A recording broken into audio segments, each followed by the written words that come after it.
The 3 major ways you're ruining your financial life. It's Brian Preston, the money guy. Brian, I feel like you and I talk about this all the time. Building wealth is surprisingly simple. It's not some complicated formula. It's not something that you have to have an advanced degree to do. But just because it's simple, it's not always easy. Well, I like these episodes too, though, because we have an ever-expanding tent. I mean, Bo, we're adding 6,000, 7,000 people every 28 days. Yep. I want that number to expand even beyond that because, guys, we got to get to 100,000 by year end. So please don't be just a spectator. Join the family. Sign up. But here's the thing. It's important that we build foundational knowledge. And you just nailed it. Building wealth is surprisingly simple, but very far from easy because a lot of people, it's not that they're not getting everything right. It's that they're kind of missing the big stuff. You like to say it in a better way. You say they're majoring in the minors. That's exactly right. And so we sat down as a team and we said, okay, if we operate under the assumption that you can't get everything right or that it's likely you're not going to get everything right, what are the big things? What are the big areas that if you can just get these things right, you don't take your eye off the ball, you don't screw these things up, it's going to set you up for long-term success. So the first way that a lot of people are ruining their financial life is that they're walking away from free money. Now that just sounds so intuitive because I imagine every single person out there listening on Stitcher, iTunes, iHeartRadio, or watching on YouTube is thinking, walking away from free money? That's insane. I would never do that. Brian, Bo, if you wanted to give me money, I would gleefully take it from you. Yet, a lot of folks find themselves in their situation where they are not taking advantage of free money opportunities. So that's why, and look, okay, this didn't come up in show prep. Oh, I love it when he does that. This didn't come up in Well, show prep. because there was a trend. Now, this has probably been a year and a half ago. My sweet little girl, I have an autistic young daughter. Right. She picked up this bill, and it was a poopy bill. People, there's a jokesters that put money out. Oh, like a dollar bill with poop on it. It's got bad stuff on it. Like a bill with poop on it. And I guess my poor daughter was one of these people, and I guess somebody got some kick, so laughing out of it. You know what? I had a plastic bag. We put that money in a plastic bag, took it home and cleaned it. Because I don't walk away from free money. I don't care. It could be a doo-doo dollar, and I'm still not going to walk away from free money. Yet, Bo, I kid you not, 35% of the population walks away from free money with their 401k. It's unbelievable. Unbelievable. By the way, can we add the doo-doo dollar to our T-shirt ideas? That did not come up in show prep. Well, it just made me think of poor little Emery, and I was like, oh my God, she got a doo-doo dollar. I mean, but we didn't give anybody any satisfaction from that. So a lot of employers will say, hey, if you're willing to participate in our employer-sponsored retirement plan, if you put some money in, we'll put some money in. Oftentimes it's, if you put in $1, we'll put in $1. If you put in $1, we'll put in 50 cents. But just like you said, Brian, 35% of the population of employees out there are not taking full advantage of the free match. If we right now were to say, hey, if you're listening to this show, shoot us an email, give us your address, we're going to mail you a $20 bill. I have to believe that every single person listening, the hundreds of thousands of folks that tune into this show would send us an email. Yet, 65% of those same folks are walking away from free money in their 401k or employer-sponsored match. And it's not just 401k plans. Sure. I think a lot of employers are also offering, think about your health savings account. If you have an employer that is offering a health savings account, also known as an HSA, we love these things because they're triple tax advantage. But, it's really good for young savers who are trying to make sure that you're healthy, you're not spending a lot of money on healthcare, but this is another way to kind of save for it. And it's not uncommon for employers to prime the pump with giving some contributions as well. So if it's open enrollment time and you're trying to figure out which plan do I do, and you're not taking into the fact that if I do the high deductible plan and my employer puts money in there, you might be missing a little bit. Now, no, don't mishear us. Don't assume that just because your employer is saying, hey, I'll give you free money means that's the best choice. Because we see some plans where they might have Cadillac coverage where it's fantastic. And if you have high medical expenses, or perhaps you're going to have a baby or have some major procedure, it doesn't make sense to be in the high deductible plan.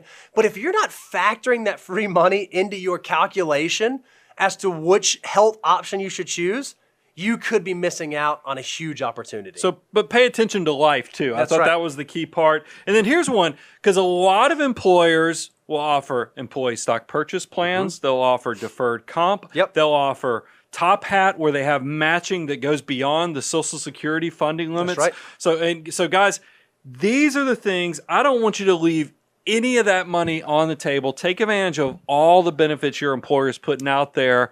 But Bo, there is one level of risk that we have to worry about. Yeah, if you are someone who has a bunch of employer incentives, whether it's employee stock purchase plan or RSUs or options, and actually, let's stop on the purchase plan, because I'm amazed at how often potential clients don't recognize it is free money. Like if your employer says, hey, you can buy our company stock, but you can buy it at a 10% or 15% discount. And it's usually like the lower of either the beginning of the quarter or the end of the quarter. Yep. That's free money. You getting a discount is just like them matching your 401k. So if you're not taking advantage of that, you might be walking away from free money. But you're exactly right. What you can't do is take your RSUs and take your options and buy the ESPP and just let it sit out there, because you might wake up one day and say, holy cow, all of my net worth, all of my financial well-being, in addition to my human capital, is tied to one single company, to one single employer. So I want to move, because that's a big one. Making sure you're maximizing the free money from your employer. This one's going to be more of a lifestyle decision. I don't want you walking away from the free money of just, unfortunately, as big of a saver as you might possibly be, you're still a consumer of certain things. We all have to eat. We all need shelter. We all have to put clothes on us. So I just want to make sure you're maximizing that opportunity by being an online shopping ninja. Now, I got to give you credit, Brian, because I've been hanging out with you for, 14, 15, 20, 25 years now. We've just been hanging out for You are a bad fisherman who tells fish stories. We've been hanging out for a long time. And I got to say that this is one of the earliest skill sets I recognize that you have is anytime you would do any sort of online shopping, you had a process. You knew that you were going to go to this website first, and you were going to search on these websites to make sure you got this deal. And then when you went to pay, you were going to use this thing to pay. It was unbelievable. And I would find that even though you and I might be buying the exact same product, somehow you would pay 7, 8, 9% less for that good than I would. Well, it's gotten easier because you can now stack these benefits and you can have tools that help you do it. And what Bo's talking about is that I do think every time you're purchasing or shopping, try to figure out if there's a discount for it. So make sure it's promo. See if there's some cash back through some of these shopping portals. And then don't be crazy and leave money on the table with how you purchase it. A lot of credit cards will have rebates or cash back. So and I want to give you some perspective on this because I actually looked it up recently.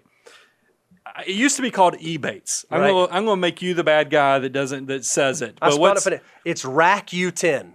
So RACU10 used to be Ebates. I will tell you, I've gotten over, and I get nothing for sharing this, so it's not like we're one of their, and we don't do affiliate links or anything like that, but I've gotten back over $2,800 just from that site. Money that you were going to spend anyways, but just because you went through that site, you got back almost $3,000. You Promise, which is another shopping portal that does college savings, I've gotten over $500, but it's been invested in the Vanguard You Promise plan for my oldest daughter. It's now worth close to $1,000 because it was invested. And then I was thinking about credit cards. I do cashback credit cards.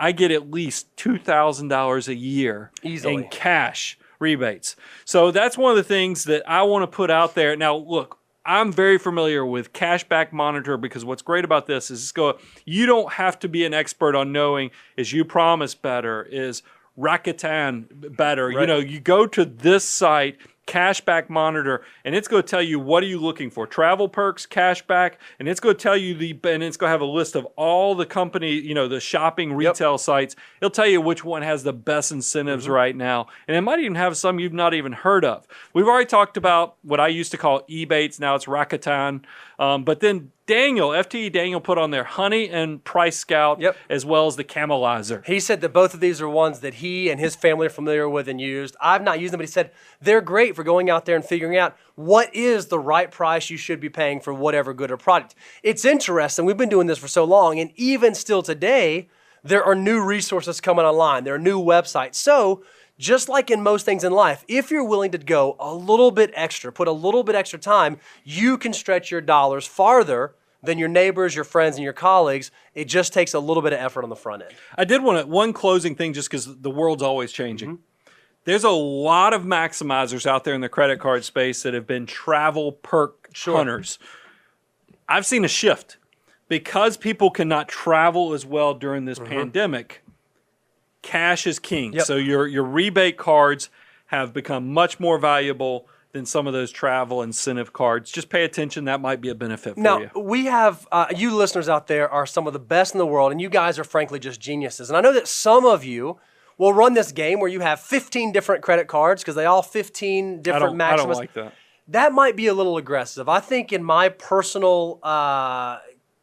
I'm trying to think of a good word. Your repertoire of cards? In my repertoire of cards, thank you for that. I might have 4, and I kind of know which one is good for restaurants and which one is good for travel and which one is good for everyday purchases and which one is good at Target. You can figure that out without overcomplicating your situation. So just understand what kind of consumer you are and what makes the most sense. Because I think you even shared this before, Brian. You've had it where there might have been a store credit card that was opened up just to get a discount, but you weren't notified of that, and that actually caused more heartache than dollars saved for the discount. For sure. And look, we don't get paid, and I'm not making a recommendation. I'm just going to share what's in my wallet. Sure. I use the Fidelity Visa. Yep, me too. That's what, because it's 2% on everything. And then I use a Costco Visa, same. which gives you extra money on travel, gas, and eating out. So, I mean, it's that simple. I like a 2-card. You know, I have a few more, but the 2-card is the primary structure that serves me for probably about 90 to 95% of my credit card usage. At the end of the day, if you're going to spend money anyways, you might as well get free money, free cash back. Now, there's a catch. Here's the huge catch. Credit card debt is not what we're talking about. It's a cuss word. It's illegal. We're talking about credit card use. If you are not someone who can pay off your credit cards in full every month, no questions asked, then you don't need to be doing this. You need to just hear us clearly.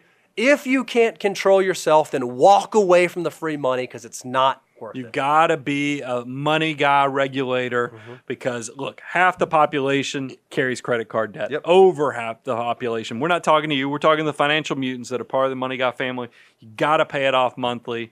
If you're not a money guy regulator that's good with the steal of Every the time credit you say card, that, I want to say, mount up. Well, it's true. I mean, you've got to be that special person. Know that about yourself before you get yourself in a trap here, because it doesn't matter how good the rebates and the refunds and the cash back are going to be. If you're running up debt, they win the game. Yep.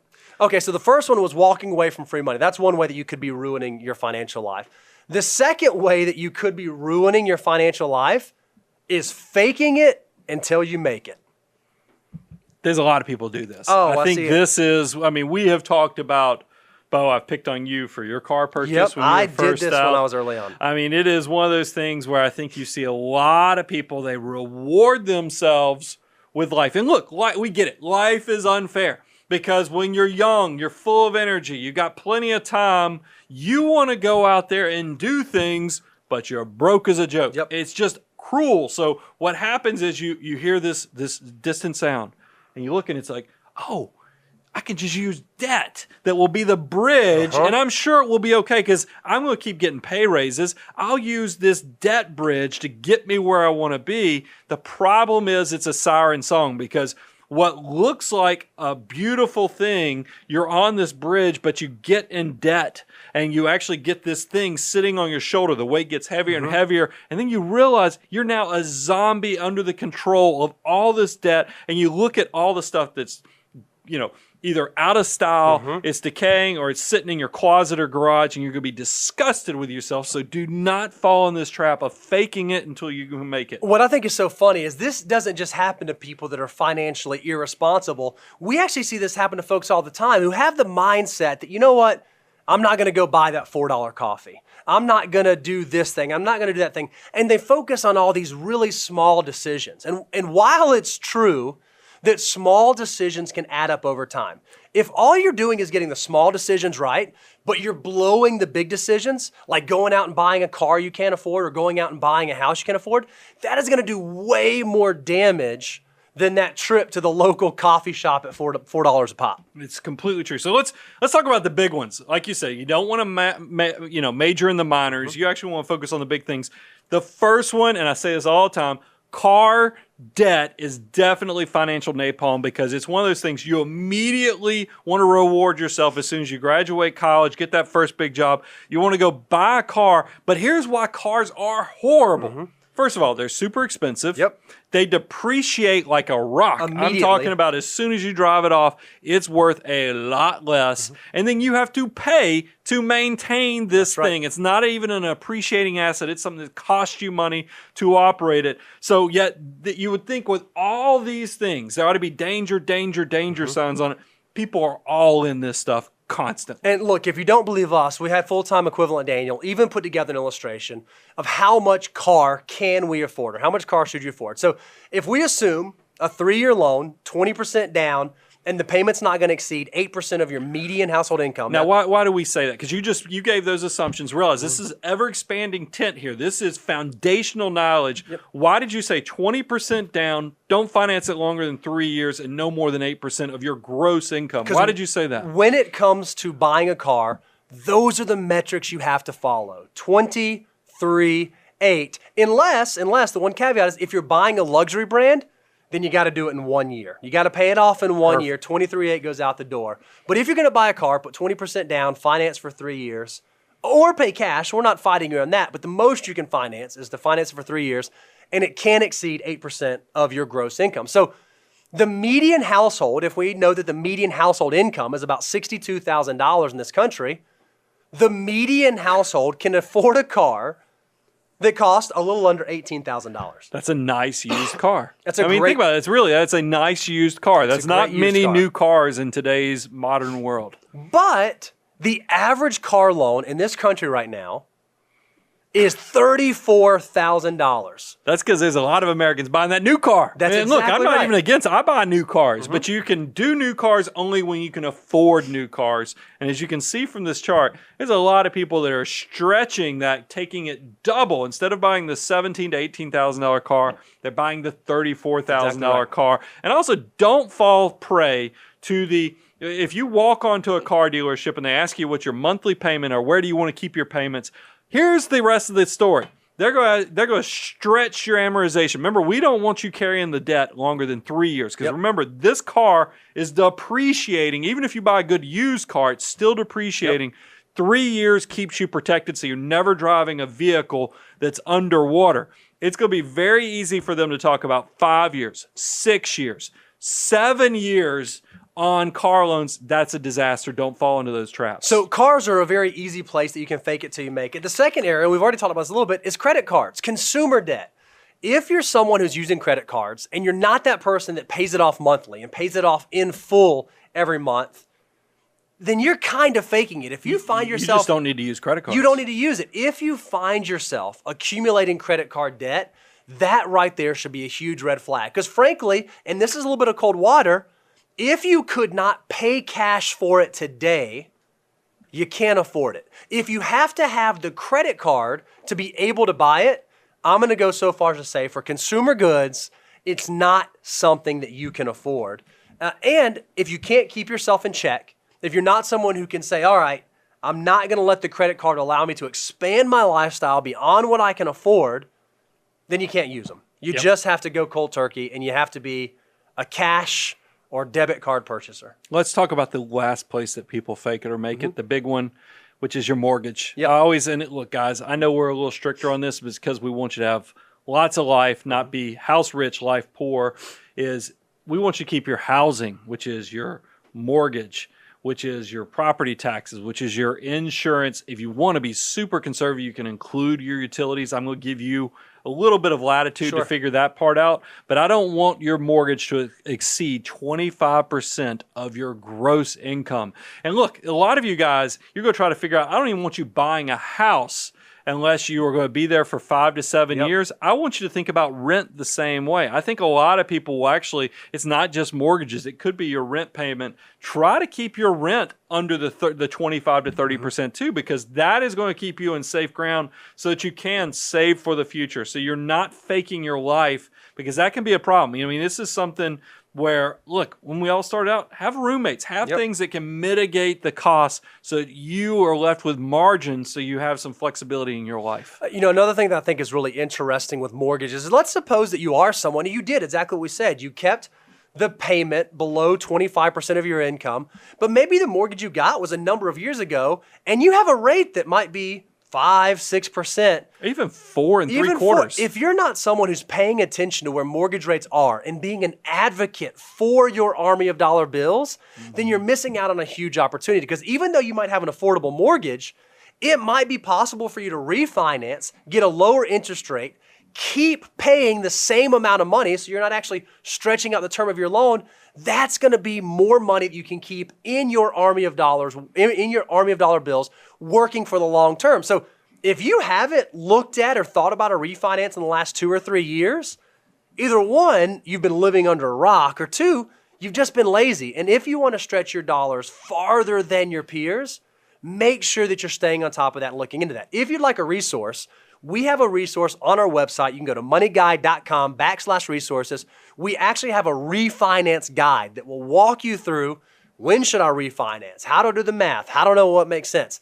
It is completely free. It's available out on our website, moneyguide.com/resources. Last thing to kind of close this one out, talking about faking it until you make it. We get this question a lot, and I think this is one of the first times we've answered it. Where in the financial order of operations does rental property come in? Because there is a lot of content creators that focus on rental property. And look, I'm going to let you answer, but I want to set the stage a little bit, Bo, because doing taxes for close to 2 decades, I dealt with a lot of real estate investors, and real estate is spectacular for one primary reason.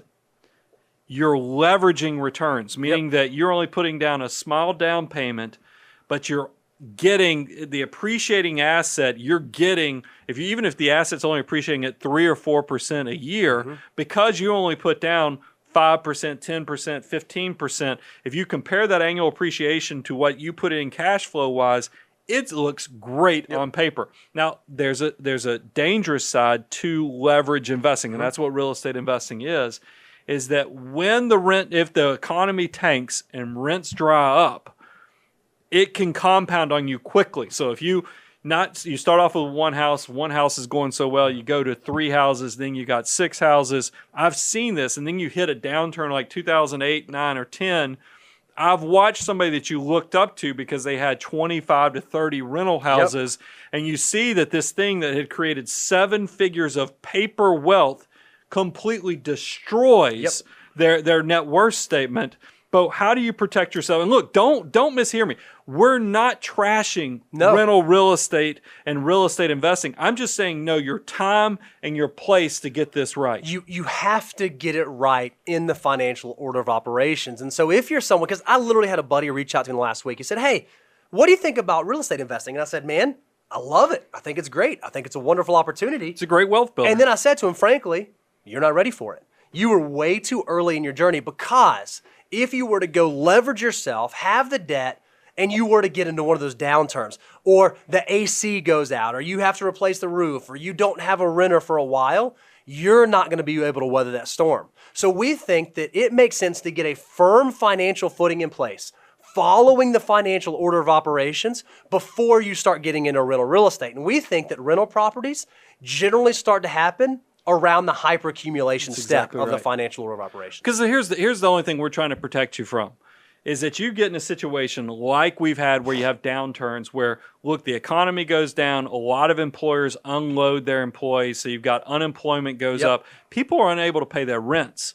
So when that happens, it's all going to happen to us all at once. Yes, your financial market holdings are going to go down, But if you got a bunch of S&P 500 and a diversified portfolio, you're not having to pay property taxes, homeowners insurance, and repairs on that. So what happens is when your tenants quit making rent payments and you own all these houses, you have to start carrying it just until you can go, do all the things you needed to recoup your money. You want to make sure you have enough liquidity, enough assets that you bridge that, because yes, it will go back. It will come. It's just, instead of a V-shaped recovery, it's not uncommon for real estate sometimes to sit in a U-shaped recovery and drag the bottom. I just want to make sure you have enough margin in your financial life that you can weather that, because you know who makes the most money in downturns? There's a reason Warren Buffett is such a good value-based investor. I have some clients that are real estate, and I look at it and I go, wow, the cost basis on this rental property is spectacular. And I've got a client. He'll know who he is because he listens to this show. And he's like, yeah, I picked that one up from some people, got in over their head back in the downturn. And it's true. I mean, that thing cash flowed, I guarantee, on day one, because a lot of your money in real estate is also made on the day you purchase it. And in those downturns is the biggest financial opportunity. And that's the thing. Just make sure you're doing the financial order of operations right, and I think you'll be protected. All right, so we're going through 3 ways you're ruining your financial life. Number 1 was walking away from free money. Number 2 was faking it till you make it. Number 3, here's what we've called it. We've called it speculative investing. I'm going to even change the name of it. I'm going to call it speculating instead of investing. Yeah. Because I think those are 2 separate things. There are speculators, and then there are actual long-term investors. Well, this makes me think of, because I just mentioned Warren Buffett in the previous segment. Somebody asked him what's his holding period on holdings. He says if he could get the right company with the right valuations and they've got the right type of products it's making, he hopes his holding period is forever. Forever. I mean, so I think that's the thing, and that's what you typically, when you go into any investment, you're hoping at a minimum you're long-term in it. So at minimum long-term, we're talking 5 years, 7 years, 10 years. That's why it breaks my heart when you see some of these behavioral studies like Dalbar and some of the other things in the past that have shown the average holding periods of investments, and they're like a year and a half, 2 years. I mean, it's nowhere near long term, and that's the part when I hear people are holding stuff less than 2 years, you're not investing. You're speculating, counting on the momentum or the moment to create the money, not the value that's actually within that investment. And here's what I think is so interesting about the investment universe. There are always going to be new things coming in, and there are always going to be new trends and new companies. Now, that doesn't necessarily mean that investing in those things are bad. If you're someone who wants to invest in Bitcoin, perhaps that's okay if it fits into your financial situation. But if you're only doing it because you heard Bitcoin is the next hot thing and you don't have any sort of underlying foundational reason for buying that, perhaps you're not viewing it the right way. There are folks who say, you know what, I want to go buy Tesla stock because I think it's going to be the exciting new thing. That's different than someone saying, hey, I want to go own Tesla stock and I'm comfortable owning it for the next 15 years because I think they're going to change the automotive industry. Those are 2 different types of investors. And you need to understand before you put your army of dollar bills to work, you know which one you are. Are you actually investing or are you speculating? I want to stir some people up because I asked this question on the comment section and nobody ever can answer me. So I figured we'll ask it now on the show so somebody listening to the podcast or somebody who's watching this can actually give me an answer. For all my crypto investors out there, Bitcoin and so forth, what are you buying? I mean, that's what I need somebody to tell me. What are you actually buying? Don't tell me blockchain. That's the technology. Sure. What I want to know is because, look, the only way you can make money in cryptocurrency is if you convince somebody else to pay more than you paid for it. The value-based things that you typically see with an investment is interest, dividends, innovation, meaning that they're able to go out there and do some type of create a product or innovate, invent something that changes it. So then the people usually will say, well, it's a currency. I'm like, well, typically a currency means that you have a government and you have a taxing authority, you have something backing it up. There's nothing like that. I'm not asking it to be snarky. I just need somebody to tell me, what are you actually buying? And until somebody can explain that, maybe this is what makes me the old man on the front porch. Until you can explain that, my old school just won't let me go there because it feels a lot like speculation if there's not actually something that I can call it an investment or ground it into the world of investments. That's a serious question. So feel free in the comments section, educate us, because if you bring up currency, I'm going to bring up that it's not backed by a government or taxing authorities. If you bring up it's an investment, I'm going to say, how does it generate value other than me trying to sell it to somebody paying more? Try to help me figure out where that knowledge base is, because it gets a lot of people are talking about this stuff. So one of the questions you have to ask yourself before you're thinking about being an investor is, what's my source of data? Where's my information coming from? And if you want to deploy some money somewhere because a family member mentioned it, well, who is that family member and what authority do they have to be giving you investment advice? Or perhaps you were at the Christmas party and you heard so-and-so talk about that new tech stock that they've made 13,000% on. Well, did that person just get lucky, or do they actually have the merit to be telling you how to invest your money? You need to really consider the source of where your advice is coming from. Yeah, and is it grounded in anything? That's right. And that leads to the last thing, overconfidence bias. And by the way, guys, the worst thing that can happen to you with any of these speculative strategies is for you to make money the first time you do it. Absolutely. Because as soon as you make money doing one of these speculative things, you're going to think, I'm a genius, I should do more of this. And you'll actually typically put more money into the process. Don't worry, the music stops at some point. They've definitely moved the chairs away, and you'll see. I've been there, done that. I've seen that mistake. So just be very careful. Make sure you're grounded in being an investor, not a speculator. Don't get in the habit of chasing the hot dot. What was good last year might not, just because of momentum trading, be good next year. Understand what you're investing and what the why is, and you'll be protected. We said it at the beginning of the show. Building wealth is surprisingly simple, but it's not always easy. However, if you can avoid these three things, walking away from free money, faking it till you make it, or faking your life with debt, and being a speculator instead of investor, if those are the only three things that you get right, you've already got a head start on the majority of folks out there. You're already setting yourself up for success, moving in the right direction. We just gave 3 mistakes that you're worried about. I want to close it out with one big thing I think you should be thinking about. Deferred gratification. Love it. Guys, Bo just said it. Wealth creation is surprisingly simple. All it takes is these 3 simple components. Discipline. That is deferred gratification. If you can live on less than what you make, you will be successful in the long term. You're taking a little bit of today for that great, big, beautiful tomorrow. The second component is because you're going to use that discipline to create the margin. That's going to create money. That's going to create a little bit of extra money. That money's going to get invested. Then you're going to use the secret sauce of time. So you take discipline, money, and then time. It does the heavy lifting for you. You don't have to do anything else. And then eventually your army of dollar bills will work just as hard as your back, your brains, and your hands. So don't miss out on all these opportunities to let your army of dollar bills work just as hard as you do. Go to moneyguy.com and then subscribe to our YouTube channel. We got to get to 100,000 by year end. We're not going to be able to do it without you. We work with clients in 42 states. The Abundance Cycle, you come, we give you free information. You learn, apply, grow it. There's going to come a time where you're going to want us to be in your corner, and we'll be waiting. Anything else to add? I love it. I thought that was fantastic. If you haven't checked out our resource page, go do that. And like he said, don't rent your seat to the show. Make sure you subscribe so we can get to 100,000. I'm Brian Preston, Mr. Bo Hanson, Money Guy Team, out.